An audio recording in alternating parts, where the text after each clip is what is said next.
Counter-Rev Audio. August 2021. This is an excerpt from Paul Gottfried's 2002 book, Multiculturalism and the Politics of Guilt, Toward a Secular Theocracy, published by Missouri University Press.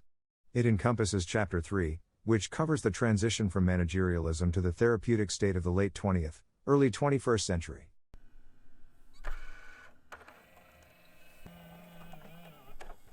Three. The managerialist therapeutic state. Thinking therapeutically. This chapter builds upon the concept of the managerial state developed in after liberalism. Chapters 3 and 4 of that work attempt to trace the evolution of democratic public administration as the most significant long-range political process of the 20th century. Among the achievements of the democratic welfare state have been the bitterly contested suppression of alternative managerial models of governments, the successful identification of managerial rule with liberal democracy, and the creation of popular consensus through social programs. All of these changes have occurred in conjunction with material and technological progress, a development that today's political class, particularly the media, ascribe to the growing central government. Public administration has led to ambitious programs of socialization no less than it has to dental and medical care. After liberalism describes how this mode of social control has gone forward ever since the early 20th century. From crusades against conventional vices condemned by Protestant reformers, such as drunkenness and gambling, advocates and implementers of government policy have marched from one agenda to the next, allegedly to improve social behavior. Since the 1960s, most of these reforming efforts have focused on fighting discrimination, removing stereotypes, and promoting diversity. Whether characterized as pluralism, multiculturalism, or diversity, this behavior modification does not represent an entirely new undertaking for American intellectuals or for the government. Such projects have deep roots in the war against fascist and authoritarian cultures going back into the 1930s. Not surprisingly, the advocates of the new offenses against prejudiced conduct invoke the danger of Nazism and have one thing leading to the next case being some facsimile of either the Third Reich or the segregationist South. The keeping of prejudice, however it may be defined, from becoming oppressive is thought to require state control of social relations, to be guided by social professionals.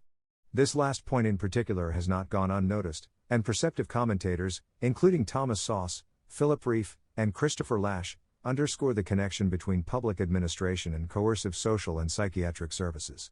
One reason this cooperation has progressed is that social ideologues, working hand in glove with the state, have been able to depict unfashionable thinkers and retrograde views as pathological. Those who express prejudice or who try to open questions that the political class has decided to close do so presumably because they are sick.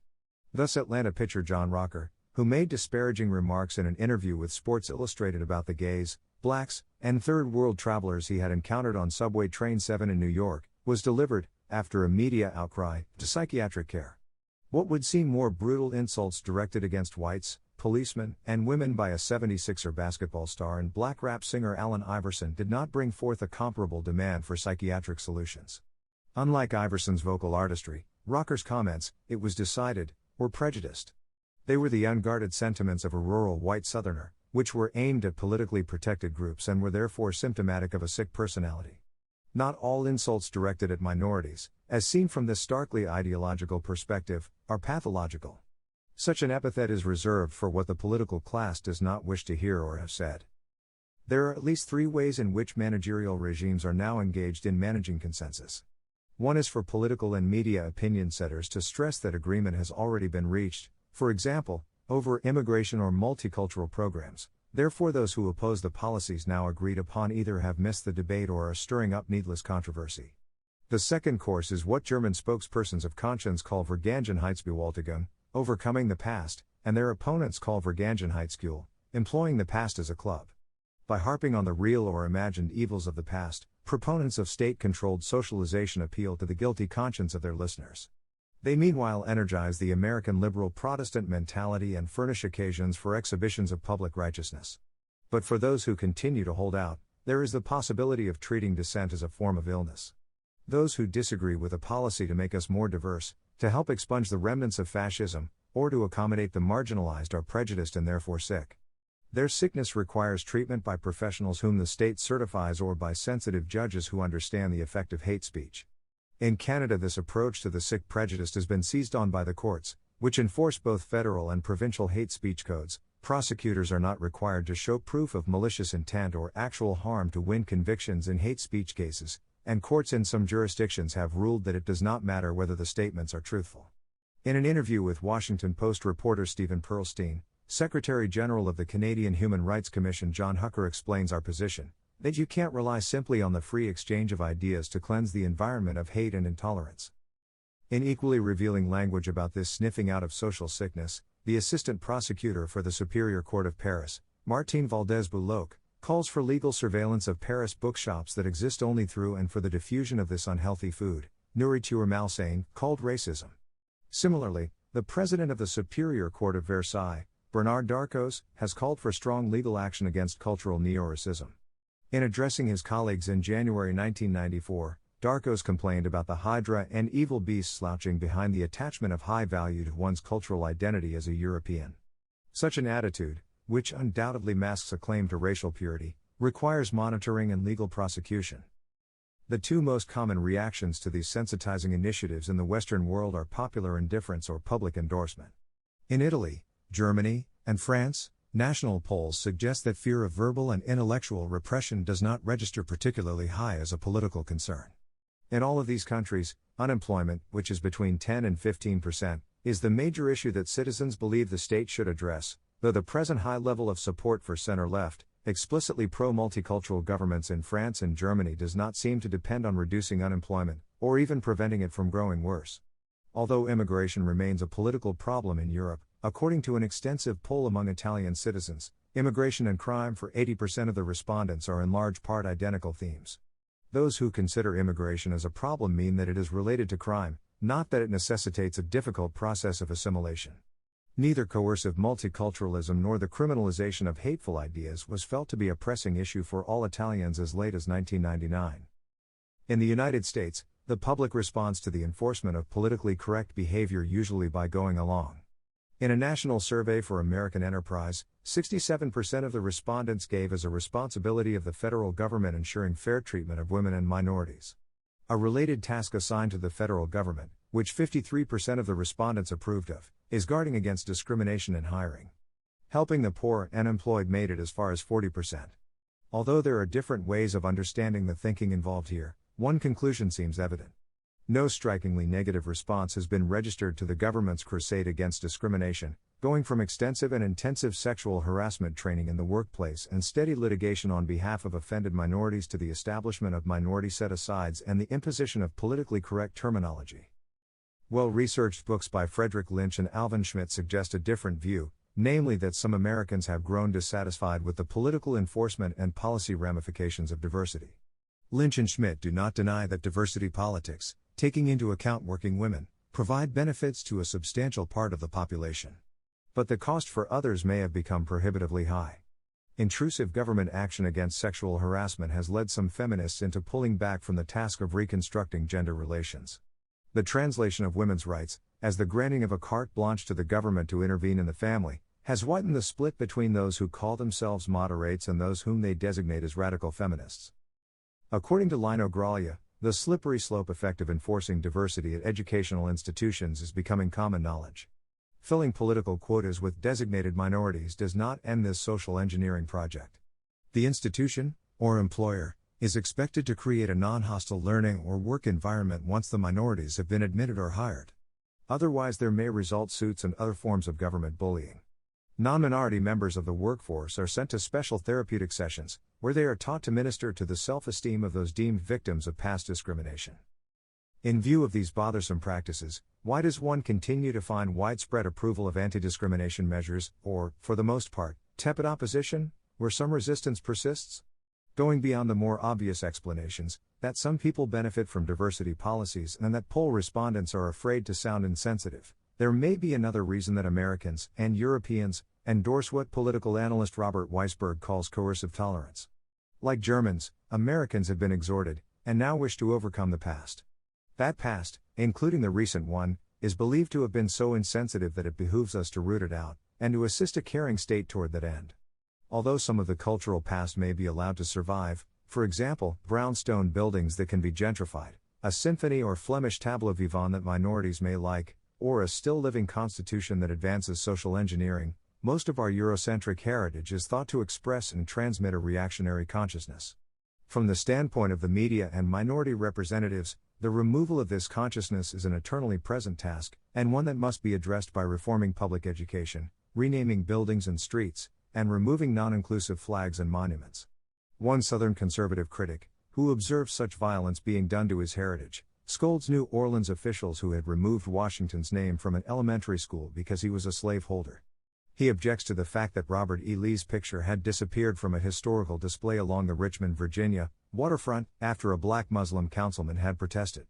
He further complains that black students are saluting the Black Liberation flag in New Orleans schools, while Confederate flags are being dragged down as hate symbols throughout the South. Such actions have certainly occurred but, except for some manifestations of Southern white opposition in the case of the Confederate flag, have not led to a major political backlash. The majority white Christian population put up with, when not openly acclaiming, the cultural and perceptual reforms introduced for the sake of inclusiveness. The general impression conveyed by the media, and by now, it must be assumed, widely accepted, is that the past, which survives in the form of white, male Western consciousness, stands in the way of social harmony, whence the value of forcing students and employees to attend diversity and sexual harassment sessions, the suppression of non-authorized ideas and speech, and the vigilant removal of symbols and icons showcasing the unreconstructed past. Such a strenuous project would seem to have its home on the political left.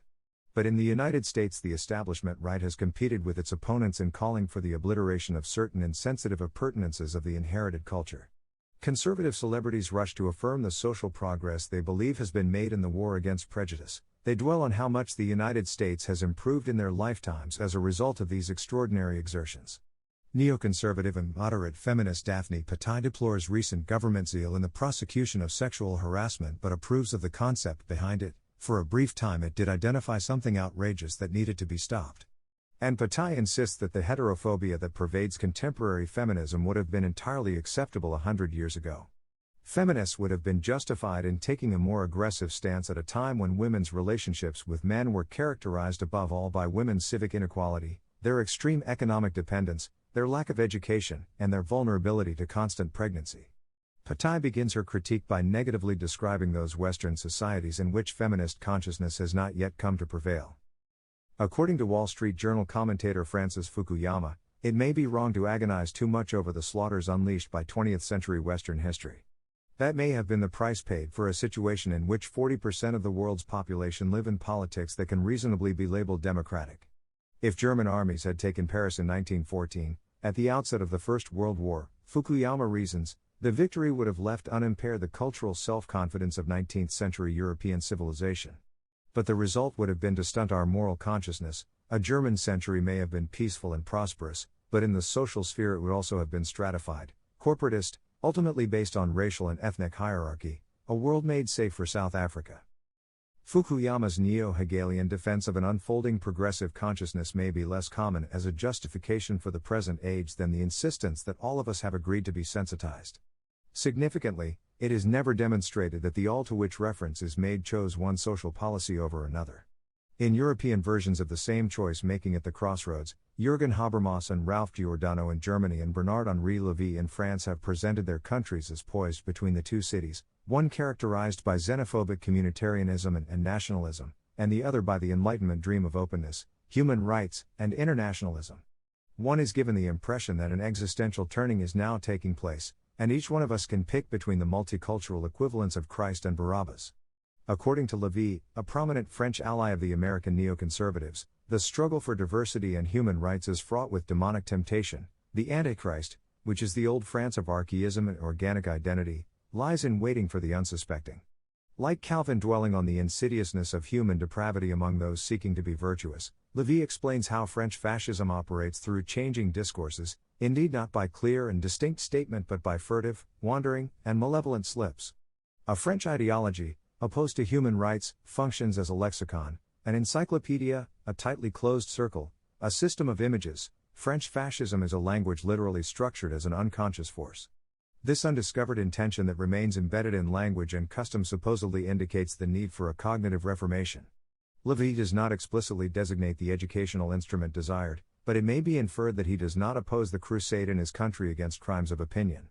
Like German spokespersons for conscience, Levy does not complain about anti-fascism eating up bourgeois liberties but about its failure to decipher the tactics of its enemy fully. The therapeutic state deciphered. There are three defining characteristics of the therapeutic regime that sprang from the managerial welfare state of the 20th century: the attempt to present as mere psychological and educational matters what are increasingly intrusive uses of government power to alter social behavior, dividing society into victims and non-victims, or victimizers, and a politics of disposition, in which sensitivity becomes the decisive issue for drawing friend-enemy distinctions. Underlying the argument offered is the premise that multiculturalism is no passing eccentricity in an otherwise liberal polity. Nor is the menace of multiculturalism, as intimated by Dinesh D'Souza, Chester Finn, and Gertrude Himmelfarb, primarily its effects in dividing American citizens and breaking down consensus. To the contrary, the political class has adopted inclusiveness and diversity as a political instrument, as a means of controlling a society it has set about reshaping. What Frederick Lynch calls the diversity machine is a mechanism of state power that operates without anyone being permitted to notice its coercive nature. Therapeutic regimes are packaged in a way that disguises their resort to force. Both the left and establishment right in the United States, which misrepresent political life, have helped to make this concealment possible. On the left, argues Robert Weisberg in The Politics of Empowerment, the clamor for more empowerment is a convenient escape from more daunting labor. To wit, a slothful illiterate should mend his or her ways and enroll in school if steady employment is the aim, not be rescued by some bureaucratic deus ex machina. After providing numerous examples of whose interest empowerment plans serve, Weisberg makes this observation: it is ironic that each communal employment incites hiring more bureaucrats and the issuance of more detailed directives. The model of government assembling the necessary resources, for example, enforcing laws and providing police protection, and standing clear, has been superseded by the model of an expanding government, benevolently granting empowerment. The rhetoric of empowerment is now inevitably used to recommend or prescribe a variety of government directives and plans, from banning hate, as proposed by President Clinton, to requiring public school teachers, as explained in communications from federal departments, to accentuate the normality of gay relations and gay marriage. Such managerial efforts to recode sexist or homophobic misfits are not shown to be coercive. They are presented as expressions of caring that require hard love for those who resist. One striking case of the rhetorical avoidance of the bullying aspects of behavior modification were the justifications offered by social democratic intellectuals on behalf of the East German communist government before its fall in 1989. According to Deutschland radio director Günter Muchler, even while the Berlin Wall was coming down, social democratic politicians and spokespersons went on acclaiming the communist state, in the words of Günter Grass, as a comfortable dictatorship. Choosing to deal with East German social democrats as opposed to members of the communist coalition government, calls for jamming airwaves between the two Germanys until the summer of 1989, and protests against monitoring violence against dissenters in East Germany were all actions that West German officials, and most prominently the Social Democrats, endorsed. And even after the communists fell, intellectuals of conscience, most noticeably Jürgen Habermas and Günter Grass, came forth to warn against the perils of German unification and extol the reconstituted East German Communist coalition. According to German Jewish journalist Hendrik Broder, this washing clean of communist collaborators and tyrants and the refusal to express simple joy that a totalitarian system had collapsed testifies to a passion among intellectuals for social control. For German progressives, the communist East German government was a social experiment that was worth preserving. Not only was this Nichtgesellschaft, dainty, hole-in-the-wall society, as Grass called it, seen as a useful model of social planning. It also was held up preeminently as an instrument by which Germans could work off the burden of the past. The fall of the communist regime, as noted by the historian Joachim Fest, rendered the self-appointed spokesman for critical consciousness entirely speechless. Only with the deepest reluctance did they renounce, in this instance, the role of being a moral political high court. An equally striking concealment of power is reflected in how centrist conservatives interpret the relation between government and society. Here the managerial state is presented as what is best in the American constitutional regime, a government that is self-limiting and supports a free market and cultural and social differences. Our political model, according to the neoconservative Weekly Standard, is too good to be kept entirely to ourselves. Editors William Crystal and Robert Kagan invoke a new American nationalism that will bring American political institutions to other societies, if necessary, by force. The precedent Crystal and Kagan cite is Woodrow Wilson's crusade against the authoritarian Central Powers, which helped to make the world safe for democracy. Similarly, Alan Bloom, in The Closing of the American Mind, praises American participation in the Second World War as really an educational project undertaken to force those who do not accept these principles, freedom and equality, to do so. Indeed, when Americans speak seriously about politics, they know that the American project is not only for Americans. Conservative spokesmen also insist that a conservative revolution took place during the presidency of Ronald Reagan and during Margaret Thatcher's tenure as Prime Minister in England. As a result of this revolution, explains conservative activist and Heritage Foundation scholar Lee Edwards, the American conservative movement politically has triumphed. The welfare state was tamed, the United States was rendered fiscally responsible, and the Soviet communists were driven from the world stage. All that remains for the completion of this ongoing revolution is for the right to take back the culture. This continues to be in the hands of an insidious counterculture that took over the United States sometime in the 60s. But without the burden of world communism, ample opportunity is present to mount an offensive against the presumably beleaguered forces of the left. A former National Review publisher, William A. Rusher, deplores the sin against reality that keeps conservatives from acknowledging the magnitude of their victory. Rusher urges his comrades in arms to press on to the final struggle against the metaphysical enemies of Judeo-Christian religion. References to a counterculture and to its allegedly widespread effects abound in conservative academic, aesthetic, and social commentaries. The most persistent alleged sources of moral pollution, according to Alan Bloom, are the American university's German connection and its continued devotion to literary postmodernism. The war on national standards and coherent discourse, according to Bloom, carries a decidedly fascist and Teutonic whiff. Students of Martin Heidegger and Friedrich Nietzsche are now marketing in the United States the anti-democratic nihilism that in Germany led to Nazism and the Holocaust. Bloom is agitated less about feminist, gay, or explicitly revolutionary socialist ideologies than he is about the spread of foreign pollutants. These imports are, to his mind, the grave problems, to which he keeps returning in his commentary on cultural educational decline. Similar concerns, albeit other more timely ones, crop up in Alvin Schmidt's The Menace of Multiculturalism, which deals critically with the leftist political ideology springing from the marriage of cultural relativism and postmodernism. Schmidt devotes almost 200 pages of his work to the double standards that multiculturalism applies, for example, the right of indignant gays and blacks to insult and physically assault politically incorrect opponents who are not permitted by the media to exhibit their anger. He draws on the conclusions of Arthur Schlesinger, in The Disuniting of America, that culturally divisive academic trends have convulsed American society and are now influencing our government. He ends his book by recounting the American record that the multiculturalists presumably ignore, defeating the Third Reich, overcoming the corrosive social effects of the 60s, and achieving the downfall of communism. By accentuating such accomplishments, Schmidt tells us, we can help Americans overcome the syndrome of white guilt and restore patriotic virtue. A variation on this view of a culturally driven politics can be found in Gertrude Himmelfarb's One Nation, Two Cultures, a study that focuses attention on the demoralization and remoralization of American society.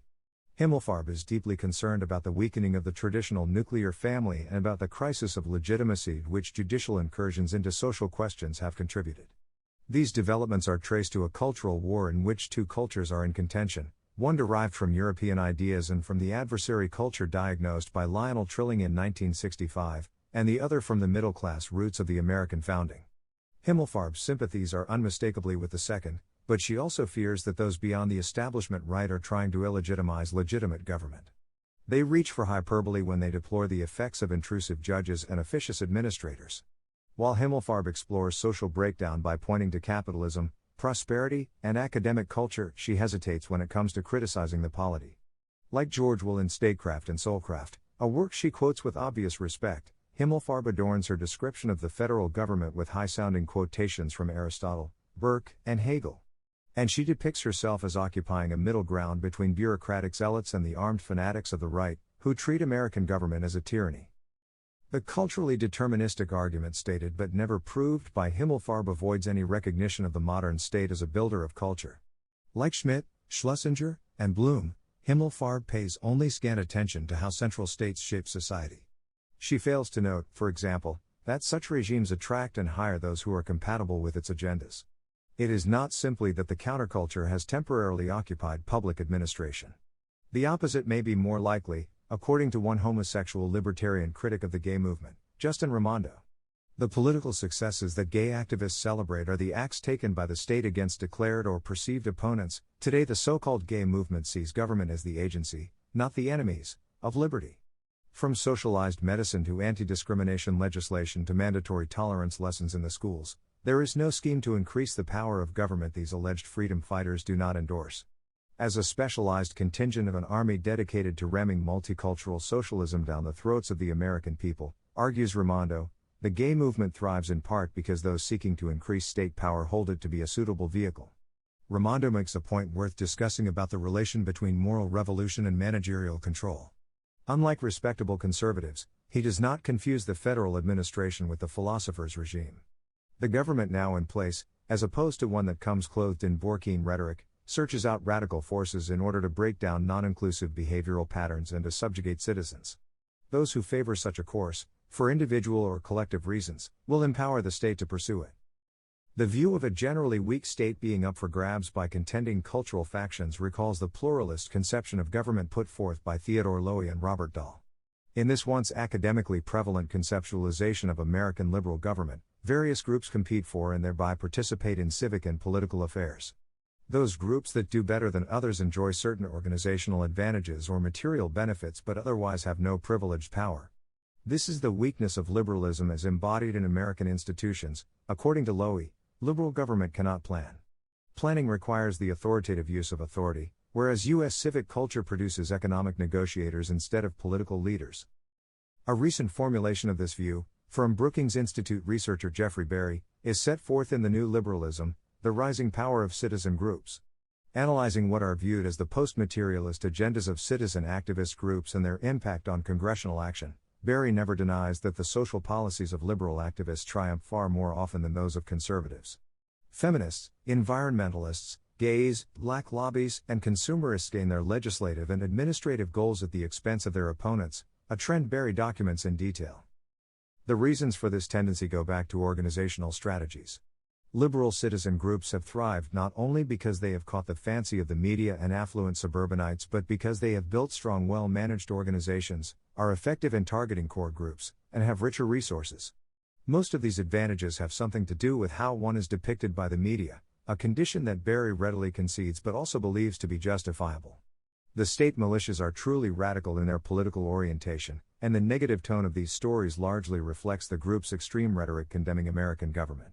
Most would regard it as irresponsible of the press to run stories that treated these organizations as if they were in the mainstream of American life. One defect in this analysis is the failure to take into account other, more problematic examples of media bias. According to Berry, the business community and conservative Christians fare among the mediacrats as badly as do state militias, and this public relations problem adds to the organizational difficulties faced by the American right. Richer resources, reaching core groups, awakening public sympathy, and intimidating legislators all seem tied, in varying degrees, to how the media filters current events. Berry might have noticed that both public administrators and their media allies have definite interests in particular agendas. It is not simply a wash for the managerial state and its advocates whether tobacco companies get shaken down for money or are left alone.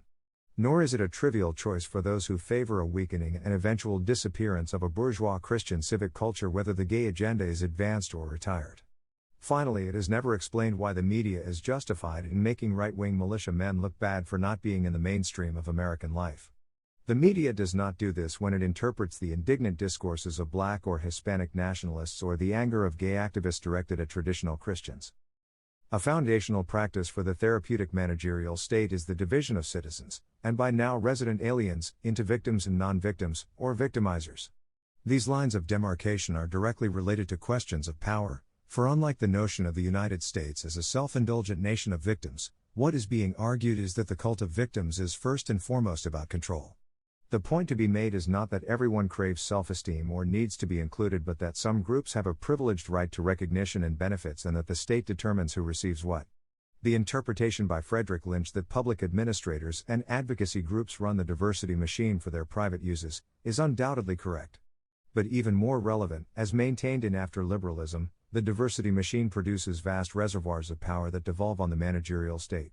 Caring government is authorized to decide to what categories of treatment various groups and individuals are to be assigned.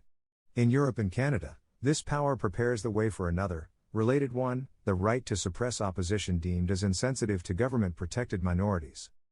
The therapeutic state in historical perspective.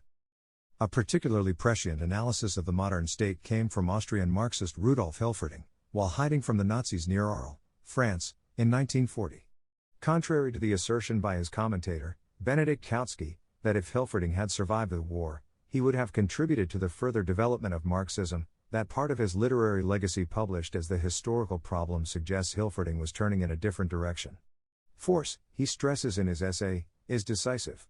That situation does not permit the belief that the economy determines the content, aim, and results of force. Hilferding insists in the face of what passes for Marxist causal explanations that force has repeatedly given birth to far-reaching economic change. European patterns of settlement, distributions of land, and modern political economies all point back to periods of conquest and to the consolidation of nation-states. Force is blind and its consequences remain unpredictable, but it does create patterns of human interaction, which has been increasingly the case, according to Hilferding, since the outbreak of the First World War. The efforts by European states to mobilize for that struggle had resulted in increased political supervision of the economy and society. Despite a settled belief that material relations shape political life, Hilferding explains, Marxists should comprehend that the political superstructure of society is a power in itself, with its own organs, tendencies, and interests. Simultaneous with the evolution of the modern economy has come the evolution of state power. Moreover, since 1914 historical development has been characterized by the inherent interests of the state being extended to society, through the extension of its authority to once free areas of human activity, including the economy. Hilferding remarks on the subordination of the hitherto implicit aspects of society, der Bischergesellschaft like an Unbewussten, to the oversight of the state, which has risen to become the dominant social power. Note Hilferding does not deny that the kind of classical bourgeois society that developed in Western Europe depended on the availability of state power. Legal right assumes the threat or exercise of force, and political sovereigns provided the necessary protection for commercial economies based on investment and profit to take off.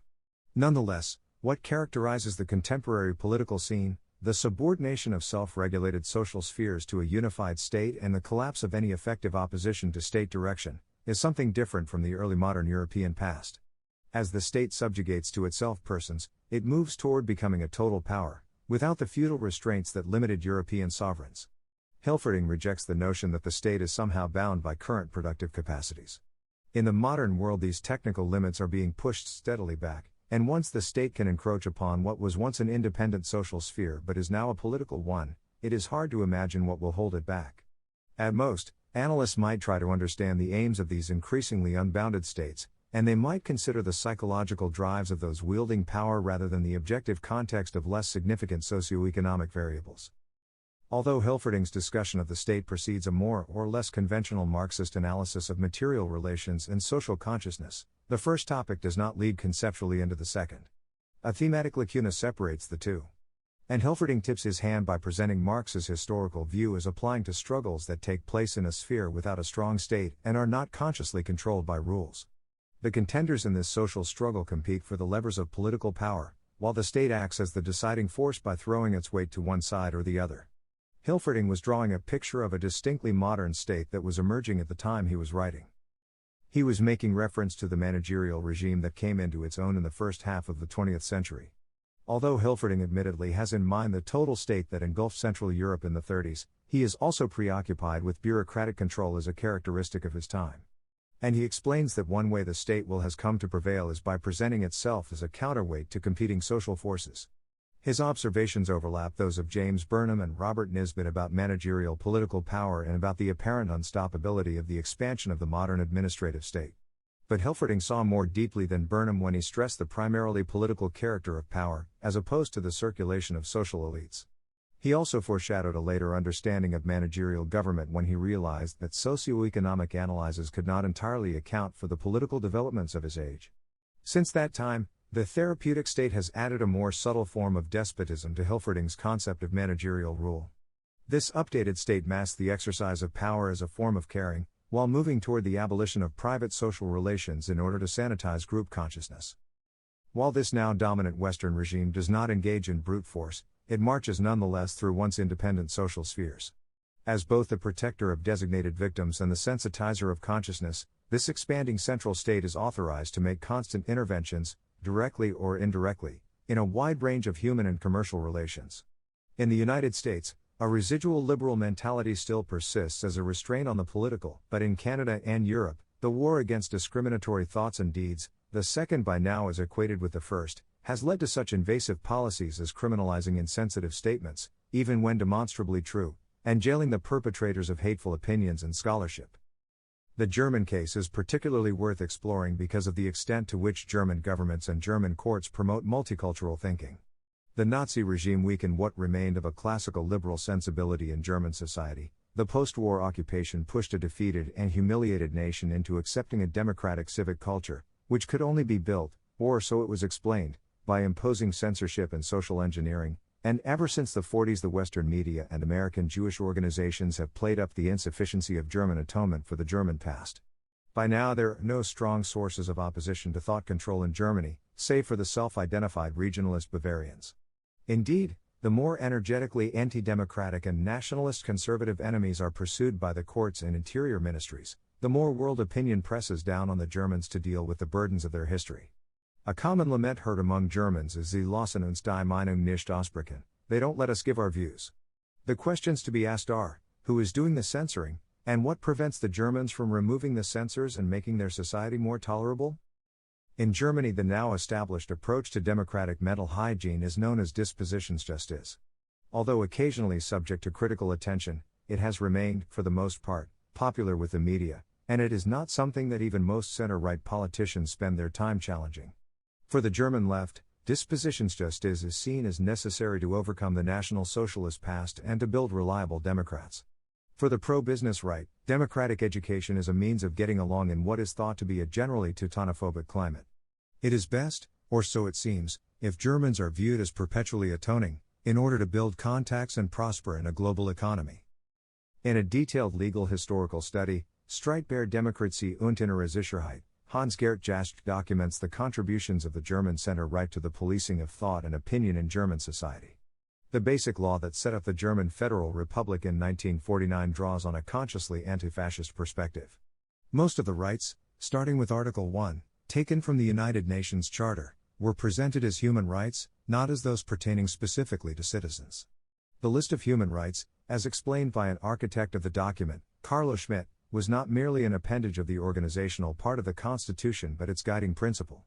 In accordance with the commitment, expressed in Articles 1 and 2, to protect human dignity and to provide for the free development of personality and the physical protection of bodies, Article 16 proclaims a right of asylum that the new German government would extend to all refugees of oppression. Such intense concern with human rights issues, according to Jaschke and other German constitutional historians, were linked to the recent experience of Nazi tyranny and to remorse about the collapse of the pre-Nazi Weimar Republic. The new German way was further laid out by the determination of the occupying Allied forces, as expressed in the Potsdam Agreement of August 2, 1945, to keep German militarism and Nazism from returning to Central Europe. Subsequent attempts to associate the new German constitutional state with militant or self-defending democracy can likewise be traced to what is described by G.P. Baventer as the political historical perspective of looking backward to Weimar and the Nazi era. Post-war Germany not only promulgated a document that played up the universal scope of those rights denied by the Nazis, but also took additional measures, like establishing the Federal Constitutional Court, to protect the liberal democratic basic structure it had erected, against extremists. This would be done, according to the Basic Law, Article 9, by taking out of public discussion and electoral campaigns both parties and candidates who might threaten the practice of democracy. Such arrangements have greatly benefited, as shown by Klaus Nordbuch and Eckhard Jesse, the anti-fascist, politically correct left, but for more than 2 decades it was the anti-communist center-right in Germany that determined the gloss on militant democracy, surveying the early years of the Cold War and West Germany's role under Konrad Adenauer and his Christian democratic successors, as the first line of defense against the Communist East. Jaschke concludes, anti-communism, viewed against the background of the theory of totalitarianism, is the interpretive key to understanding what served as the political enemy in the 40-year history of the old Federal Republic and its collective institutional orientation. Jaschke's sympathy for the German revolutionary left notwithstanding, he is correct about the understanding of militant democracy during the height of the Cold War. Democratic life was equated with institutional stability, public order, and stigmatization of the totalitarian enemy, which meant the communists and their West German sympathizers. A ban on the Communist Party in 1956, the arrest for treason of the editor of the leftist muckraking Spiegel in 1962, after illegally publishing military secrets, the emergency laws, Notstandsätze, issued in 1969 against predominantly left-wing revolutionaries, permitting the police to search mail and suspend habeas corpus for those suspected of subversion, and the enactment in the 1970s of loyalty oaths for government employees together with bans on professional activity for suspected revolutionaries must be read against the backdrop of the Cold War and of leftist terrorism in Germany. Although actions in the same period were taken against the extremist right, for example, restrictions placed on the German National Party, NPD, the preferred German foe in the 50s and 60s, was on the revolutionary left. Thus, observes Jast, a state mechanism took form that in the name of democratic self-defense engaged in the practice of excluding, defining, and redefining what is anti-democratic. Significantly, the German intellectual left did not dispute this close identification of German political and educational institutions with the imposition of militant democracy. The chief complaint of Habermas, Kurt Sontheimer, and other progressive academics was that democratic consciousness had been yoked too closely with internal security. The Cold War had derailed German re-education, which should have led to a deeper and more sincere coming to terms with the nationalist and conservative past. The critique that emanated from German intellectuals against the police state measures introduced to protect German democracy did not reveal primarily a liberal constitutional motivation. Sontheimer's critical condition of consciousness, as opposed to the mere stability of political institutions, betrayed an uncritical attitude toward leftist violence and communist dictatorships, driven by expressed anxieties about the German fascist past. Jasch quotes as representing the leftist version of the discomforts of political culture social democratic author Volker Hauff, who sounds remarkably similar to French neoconservative Bernard-Henri Lévy. Hauff alludes to the historical reasons for the defective democratic substance of the German Republic, and laments that unconquered residues continue to pervade the depth of our historical awareness while German history is allowed to go on in a closed fashion, Klamm-Heimlich. As the leftist critics of militant democracy as internal security pursued democratic education, increasingly after Willy Brandt became German Chancellor in 1969, the result was not freedom of dissent but an increasingly invasive investigation of unadjusted political dispositions. Particularly in the last 2 decades, according to Jast, political justice against the right does not consist of the warding off or condemnation of any immediate danger to the state or constitution. Political justice against the right is the judging of disposition, Gesinnungsjustiz, and the corresponding measures include legal sanctions being brought against individual, incriminating opinions and the state regulation of social communication. Through punitive measures, the state intervenes repressively in the already developed communication structure of society. Right extremism and neo-Nazism in particular are always judged against the background of the Nazi past. Their potential as a threat is measured in terms of political hygiene, the international standing of the Federal Republic, and the danger of misleading the young. Countermeasures are justified as an act of cleansing and distancing oneself from the Nazi past. The indexing of books by the Federal Examining Agency for writings harmful to youth is an illustration of this connection. Almost all works now being banned are said to have a right extremist content. While the repressive punishment of thought in Germany has come more often than not from the anti-fascist left, operating largely without journalistic censure, it is hard to ignore the other side's foolishness in greasing the skids. For years, as explained by Nordbuch and Jast, center-right authors and politicians were demanding that the Ministry of Interior and Security face up to left-wing subversion. Windy theoretical justifications were produced on order, like Gunnar Rohrmoser's voluminous polemics against the Nietzschean temptation that was held responsible for pushing the young into terrorist acts. Rohrmoser and a second anti-terrorist philosopher, Hermann Lube, were featured at Christian Democratic congresses and at party educational forums. And while some of their arguments include a thoughtful reformulation of Bloom's comments on the academic left, these spokesmen were treading on dangerous ground. Such high thinkers claimed to be vindicating the Christian democratic state against the opening to totalitarianism that they blamed on the German left. But their learned admonitions to the state to press on mightily against totalitarians would not be followed in a way these intellectuals intended. The professional blacklisting they were happy to see enacted would affect not only revolutionary leftists but also those who were being spied on by their colleagues. By the late 70s, government-issued bans were ceasing to target the far left, and by the 80s the thought police were directing their expanded power against disturbers of peace almost invariably identified with the right. An added weapon wielded by the forces of social conformity in Germany has been the publicized investigations pursued by regional agencies for protecting the German constitution against nationalist conservative authors and publications. As a result of this hectoring, according to German jurist Alexander von Stahl, unfriendly bureaucrats have thrust the editors, subscribers, contributors, and advertisers of a suspect magazine into the limelight of judicial investigations. In the last 6 years, the Interior Ministry of Nordrhein-Westfalen, the most populous of the German Länder, has issued reports, as a guardian of constitutional democracy, against the fortnightly Junge Freiheit. Although a socialist regional government has not found what would be considered hard evidence of right-wing extremism, it has condemned the paper's intimations of a nationalist, xenophobic outlook. Such an orientation, according to the warning that accompanies this finding, does not allow for desirable social change. Because of this report, issued for 6 years in succession in which anxious editors are still challenging in court, Junge Freiheit operates on the edge of legality. In 2000 it lost its account when Berlin banks, which tremble at the possibility of adverse publicity, would not deal with it commercially. The editors also face a steep uphill battle to win back advertisers, who, like the Berlin bankers, are concerned about taking on the German federal and regional authorities. In an address upon receiving the Peace Prize of the German book trade in 1998, literary scholar Martin Walser observes with obvious sarcasm, "Everyone knows our historical burdens, the perpetual shame, no day goes by without their being thrown up at us." Walser points to the ritualized acts of atonement, the exploitation of our shame for current uses, and the public displays of conscience by intellectuals working in the gruesome service of remembrance.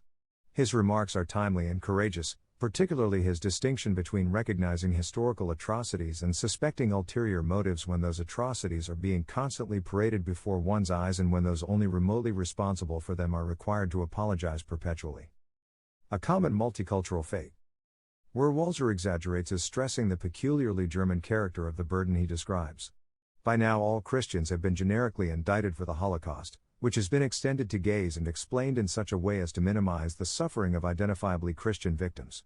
An emphatically anti-German reading of the Holocaust, Daniel Goldhagen's Hitler's Willing Executioners, begins by attributing the murder of European Jewry to Christian civilization. Only once that blame has been categorically asserted does Goldhagen launch his indictment of Germany's eliminationist anti-Semitic past.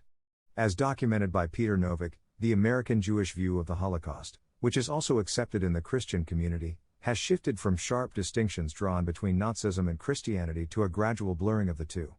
The attempts by German governments to oversee hateful or inappropriate communications, which Jast, Walser, and Nordbuch document, have taken place in other European countries and reached Anglophone North America. Despite the pejorative talk about Germany's Sonderweg, the once patriotic German path to state-enforced political correctness is neither solitary nor exclusively German. Just as the onus of Hitlerism is said to fall in a specific way on Germans and Austrians, equivalent historical burdens have been ascribed to other Western peoples with equal solemnity. Not only are all Western Christians guilty of racism, sexism, homophobia, and anti-Semitism, but also individual Western nations are made to carry additional millstones.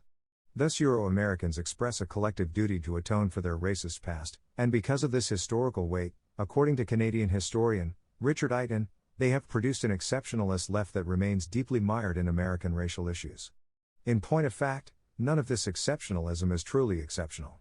What is being designated is a penance that befalls Americans, but one requiring the same breast beating that all Western populations are now performing. There are several characteristics of the present shared political cultural fate. One is the presence of a vast state apparatus that is willing and able to practice behavior modification. Another trait, examined in depth in After Liberalism, is the bureaucratic and media efforts to pathologize attitudes and views by placing them outside of public discussion.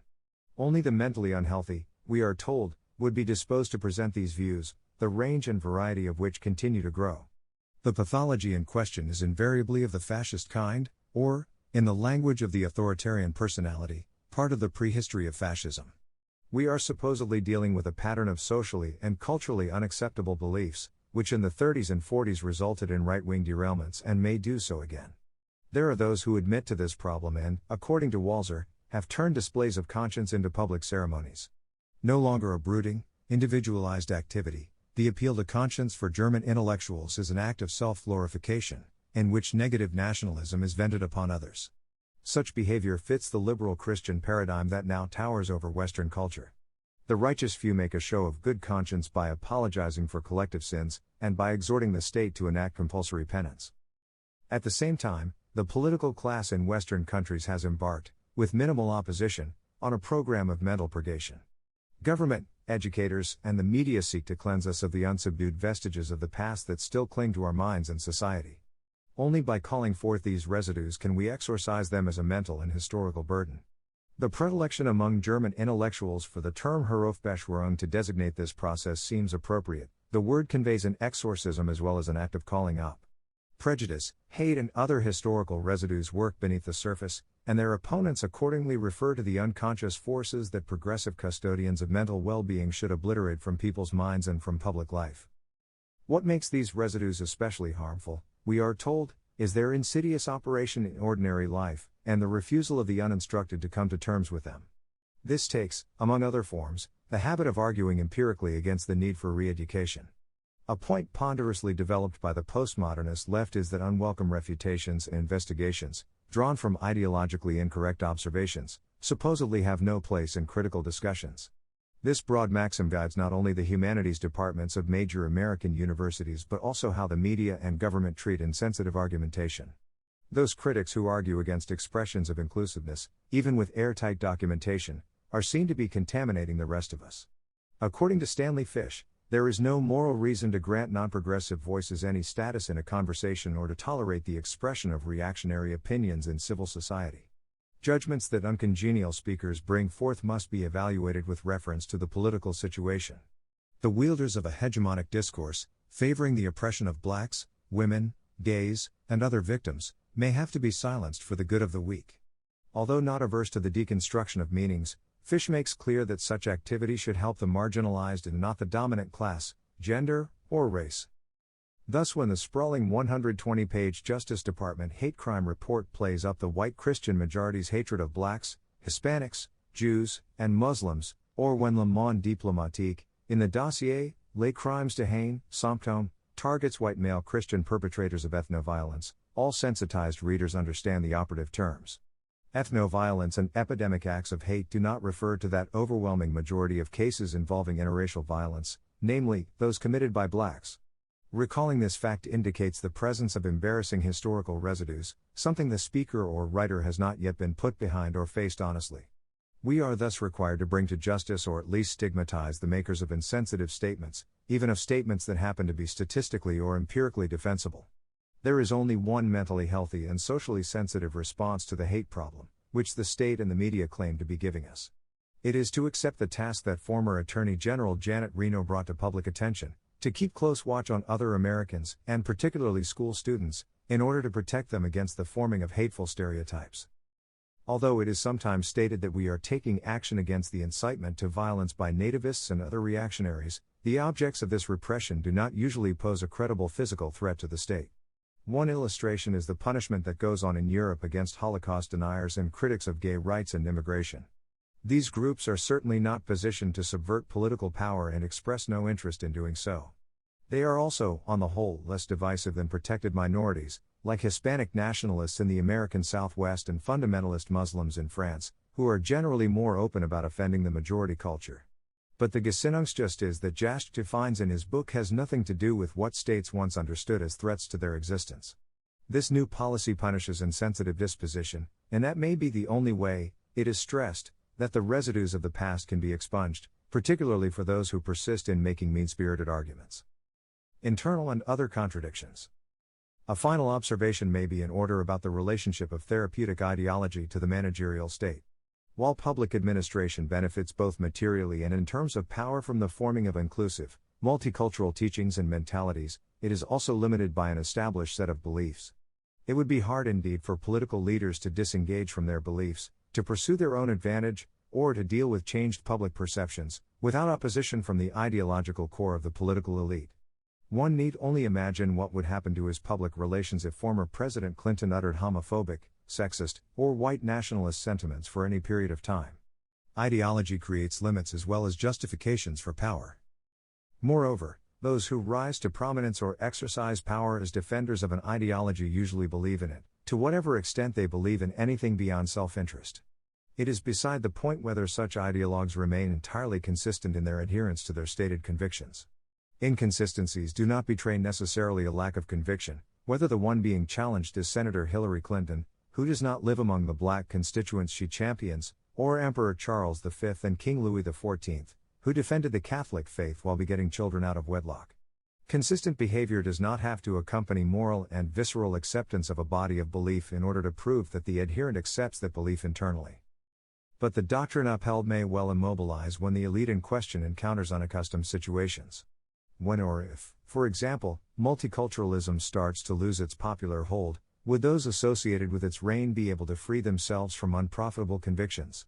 The problem is not simply the inertia of those already in power but the sentiments and ideals attached to their exercise of power.